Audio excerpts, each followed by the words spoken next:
Well, taking care of the natural areas that surround Greeley and even within the city limits is very important. And one thing that it does is help protect our residents and our buildings and the places where we live and we play.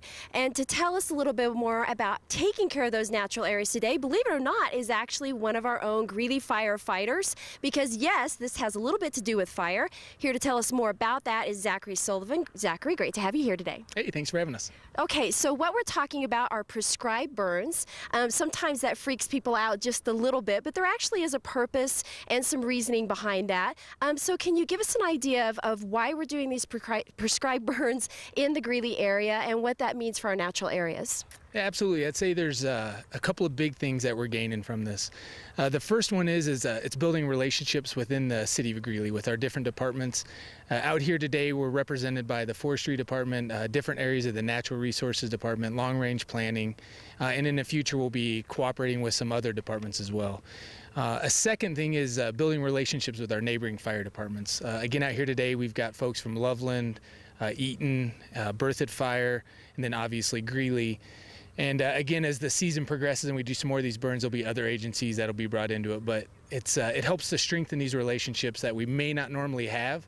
But when we do, it's going to work better that we've had to do them out here first. Exactly. We talked a little bit beforehand about that some of these departments you don't really get a chance to work with, like Loveland. So this gives you a chance to do a little bit of training, but in more of a controlled environment. Absolutely. Again, we're out here today. We've set up a lot of parameters that we need to stay within to make this successful, so we don't have a chance of it getting outside of it.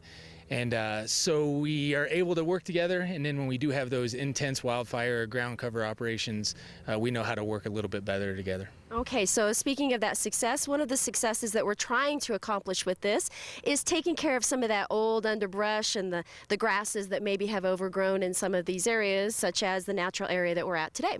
Absolutely. One of the biggest things that our society or humans as a whole has taken out is the fire. How much fire used to play a part in our ecological system. And so what we're doing is we're able to bring that back, and it helps to alleviate some of the invasive weeds, some of the dead and down growth that's out there, and it ultimately makes a healthier crop for these areas. The nutrients that the fires create, that puts a lot of that back into the soil, so it's just going to be an overall just healthier crop of our native grasses. Now, you guys put a press release out, and I know there's information that's being put out via social media, Facebook, through Fire in the city, but a big part of this also is we want to make sure that the residents that live around there, and even folks that are driving by, there's several dates that this is happening. It's not just today while we're filming, but this is happening for a couple of months. Yeah, our last one's scheduled for November 2nd, and again, all these are dependent on weather. Weather can change it. If it's too cool or too wet, we can't burn. If it's too hot or too dry, we won't be able to burn because of the chance of an escape. The biggest thing is patience from the public is what we look for. Again, this is a great thing for the citizens of Greeley. It's a great thing for the fire department, and it helps our neighbors out as well. So sometimes it might be a little smoky, it might cause a little inconvenience, but it's for the overall better. All right, and if folks are concerned, because I can see this happening as far as dispatch and that, is it okay for them to call dispatch? I mean, you know, we kind of have this idea of it's better safe than sorry. Do you have any recommendations on that? So we do, again, through the social media sites, through the city, also through the city websites. We've put it out on radio channels. It's gone out on a pretty wide array. Take a look at those before you call. Okay. For instance, driving by on 59th, we've had a lot of people that have stopped, taken pictures, talked to some of the folks that were up by the road. So before calling 911, check and see if there is a release that's been put out.